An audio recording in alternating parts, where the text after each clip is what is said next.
ಮಾಧ್ಯಮದ ಎಲ್ಲ ಮಾಧ್ಯಮದ ಮಿತ್ರರಿಗೆ ಮೊದಲನೇದಾಗಿ ಯುಗಾದಿ ಹಬ್ಬದ ಆರ್ಥಿಕ ಶುಭಾಶಯಗಳನ್ನ ಕೋರ್ತಾ, ನಿಮ್ಮ ಮೂಲಕ ರಾಜ್ಯದ 7.5 ಕೋಟಿ ಕನ್ನಡಿಗರಿಗೂ ಕೂಡ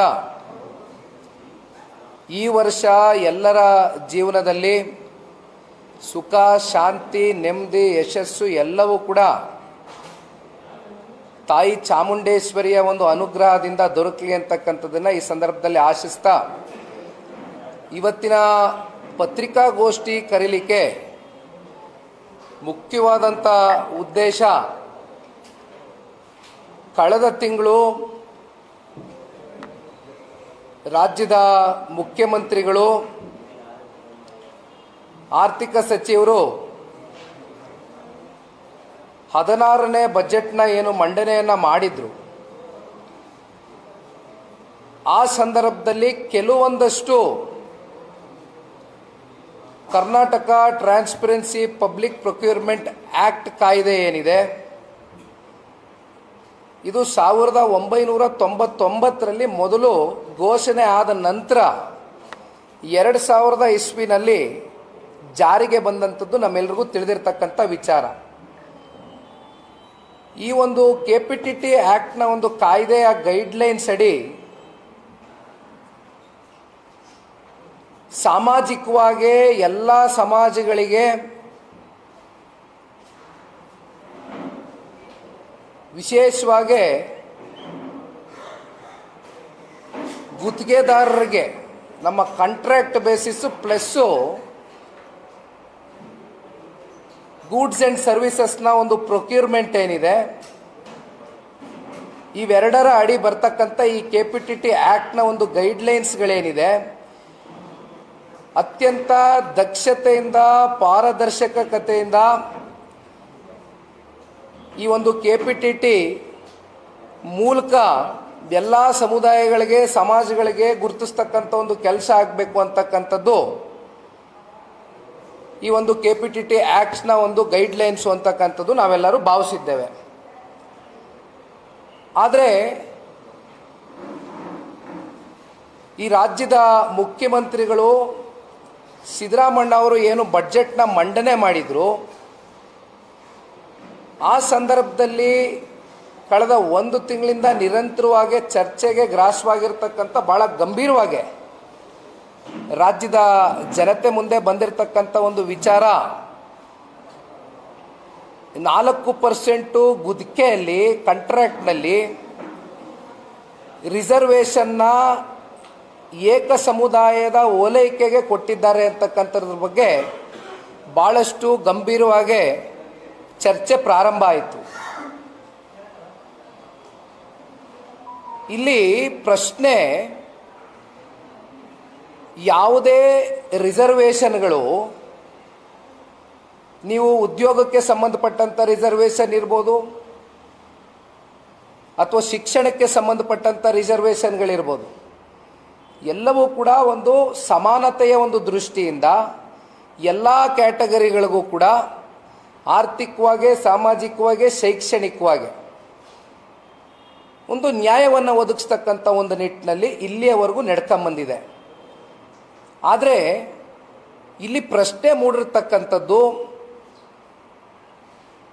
ಇವತ್ತು 2B ಕ್ಯಾಟಗರಿಗೆ ಇವತ್ತೇನೊಂದು ರಿಸರ್ವೇಷನ್ನ 4% ಅಂತಕ್ಕಂಥದ್ದು ಕಾಂಟ್ರಾಕ್ಟ್ ಬೇಸಿಸ್, ಅಂದರೆ 2 ಕೋಟಿಯ ಒಳಗೆ ಇರ್ತಕ್ಕಂಥ ಒಂದು ಲಿಮಿಟೇಷನ್ನ ಕಾಂಟ್ರಾಕ್ಟ್ ಏನಿದೆ, ಜೊತೆಯಲ್ಲಿ ಗೂಡ್ಸ್ ಆ್ಯಂಡ್ ಸರ್ವಿಸಸ್ ಪ್ರೊಕ್ಯೂರ್ಮೆಂಟ್ನಲ್ಲಿ ಬರ್ತಕ್ಕಂಥ 1 ಕೋಟಿ ರೂಪಾಯಿಯಷ್ಟು ಒಂದು ಈ ಒಂದು ದರದ ಒಳಗಡೆ, ಈ ವ್ಯಾಪ್ತಿ ಒಳಗಡೆ ಸೇರ್ಕೊಳ್ತಕ್ಕಂಥ ಈ ಒಂದು 4% ರಿಸರ್ವೇಷನ್ನ ವಿಶೇಷವಾಗಿ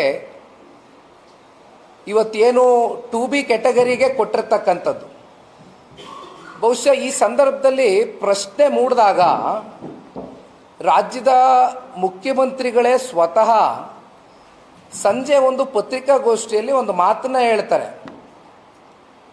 ನಾವು ಕೇವಲ ಒಂದು ಸಮುದಾಯಕ್ಕೆ ಸೀಮಿತವಾಗಿ ರಿಸರ್ವೇಷನ್ನ ಕೊಟ್ಟಿರ್ತಕ್ಕಂಥದ್ದಲ್ಲ, ಅಲ್ಪಸಂಖ್ಯಾತರ ಒಂದು ಹಿತದೃಷ್ಟಿಯ ಹಿನ್ನೆಲೆಯಲ್ಲಿ ನಾನು ಈ ರಿಸರ್ವೇಷನ್ನ ಕೊಟ್ಟಿದ್ದೇನೆ. ಅಲ್ಪಸಂಖ್ಯಾತರು ಅಂದರೆ ಕ್ರಿಶ್ಚಿಯನ್ರು ಬರ್ತಾರೆ, ಬುದ್ಧಿಸ್ಟ್ಗಳು ಬರ್ತಾರೆ, ಜೈನರು ಬರ್ತಾರೆ, ಇವೆಲ್ಲ ಸಮುದಾಯಗಳು ಬರುತ್ತೆ, ಎಲ್ರಿಗೂ ಕೊಟ್ಟಿದ್ದೇನೆ ಅಂತಕ್ಕಂಥದ್ದನ್ನ ಹೇಳ್ತಾರೆ.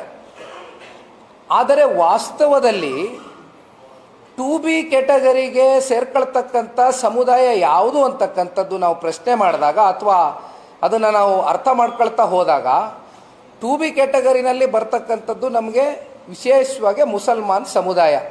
ಅದರಲ್ಲಿ ಅವರ ಸಬ್ ಕ್ಯಾಸ್ಟ್ಗಳಿರ್ಬೋದು, ಅದೇ ರೀತಿ OBC ವರ್ಗ ಇರ್ಬೋದು, ಮುಸಲ್ಮಾನ್ OBC ವರ್ಗ ಬಿಟ್ಟರೆ ಬೇರೆ ಕ್ರಿಶ್ಚಿಯನ್ರು ಇಲ್ಲ, ಬೌದ್ಧರು ಇಲ್ಲ, ಜೈನರು ಅಲ್ಲಿ ಬರಲಿಕ್ಕಿಲ್ಲ.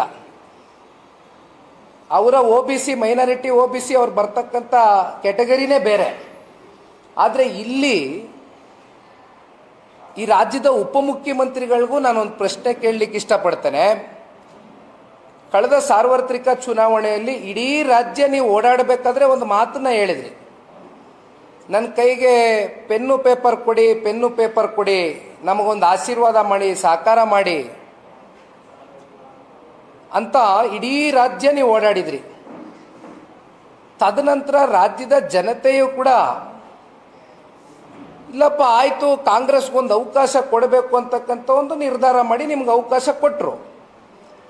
136 ಜನ ಶಾಸಕರನ್ನ ಹೊಂದಿರತಕ್ಕಂಥ ಈ ಸರ್ಕಾರ, ಕಾಂಗ್ರೆಸ್ನ ಪಕ್ಷ, ಒಂದು ಪ್ರಶ್ನೆ ನೀವು ಮಾಡ್ಕೊಳ್ಬೇಕಾಗ್ತದೆ.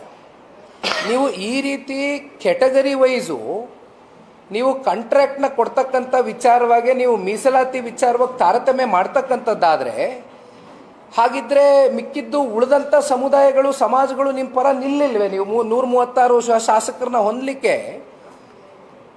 ಇವತ್ತು ನಿಮ್ಮ ಜೊತೆ ಹಾಗಾದರೆ ಈ ರಾಜ್ಯದ ಸಂಪೂರ್ಣ ಎಲ್ಲ ಸಮಾಜಗಳು, ಸಮುದಾಯಗಳು ನಿಮ್ಮ ಜೊತೆ ನಿಲ್ಲಿಲ್ವೇ? ಯಾಕೆ ಈ ತಾರತಮ್ಯ? ನಿಮ್ಮ ಒಳಗಡೆ ಇರ್ತಕ್ಕಂಥ ಇಡನ್ ಅಜೆಂಡಾ ಏನು, ಅದನ್ನಾದರೂ ದಯಮಾಡಿ ಜನಗಳ ಮುಂದೆ ನೀವು ಇಡಬೇಕು ಅಂತಕ್ಕಂಥದ್ದು ನಾವು ಕೇಳಲಿಕ್ಕೆ ಬಯಸ್ತೇವೆ. ಈಗ 3A ಕ್ಯಾಟಗರಿ ಅವ್ರು ಏನು ತಪ್ಪು ಮಾಡಿದ್ದಾರೆ? 3B ಕ್ಯಾಟಗರಿ ಅವ್ರು ಏನು ತಪ್ಪು ಮಾಡಿದ್ದಾರೆ?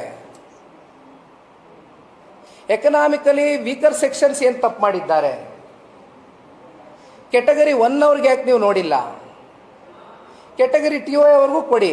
ಬರೀ 2B ಅವ್ರಿಗೆ ನೀವು ಈ ಕಾಂಟ್ರಾಕ್ಟ್ ಬೇಸಿಸ್ಸು ದೇವರಾಜಣ್ಣವ್ರು ಹೇಳ್ದಂಗೆ ಸ್ಪೆಸಿಫಿಕ್ ಆಗಿ ನೀವು ಇವರಿಗೆ ನೀವು 4% ರಿಸರ್ವೇಷನ್ನ ಕೊಡ್ತೀರಾ ಈ ಕಾಂಟ್ರಾಕ್ಟ್ನಲ್ಲಿ ಅಂದರೆ, ಇದರ ಹಿಂದಿನ ಉದ್ದೇಶಗಳೇನು, ಇದರ ಹಿಂದಿನ ಅಜೆಂಡಾ ಏನು ಅಂತಕ್ಕಂಥದ್ದು ಇವತ್ತು ಸಾರ್ವಜನಿಕ ವಲಯದಲ್ಲಿ ಇವತ್ತು ಭಾಳ ಅನುಮಾನಗಳಿಗೆ ಎಡೆ ಮಾಡಿಕೊಟ್ಟಿದೆ ನಿಮ್ಮ ಈ ನಡೆಗಳು ಅಂತಕ್ಕಂಥದ್ದು ಭಾಳ ಸ್ಪಷ್ಟ. ಅದರಲ್ಲಿ ಯಾವುದೇ ಅನುಮಾನಗಳಿಲ್ಲ. ಹಾಗಾಗಿ ಈ ವಿಚಾರಕ್ಕೆ ಸಂಬಂಧಪಟ್ಟಂತೆ ಇವತ್ತು ವಿಶೇಷವಾಗಿ ನಾವು ಪ್ರೆಸ್ ಮೀಟನ್ನು ಕರೆದಿರ್ತಕ್ಕಂಥದ್ದು, ಇವತ್ತೇನು ನೀವು 4% ರಿಸರ್ವೇಷನ್ನು 2B ಕ್ಯಾಟಗರಿ ಅವ್ರಿಗೆ ಕೊಟ್ಟಿದ್ದೀರಲ್ಲ, ನೀವು ಹಿಂದೆ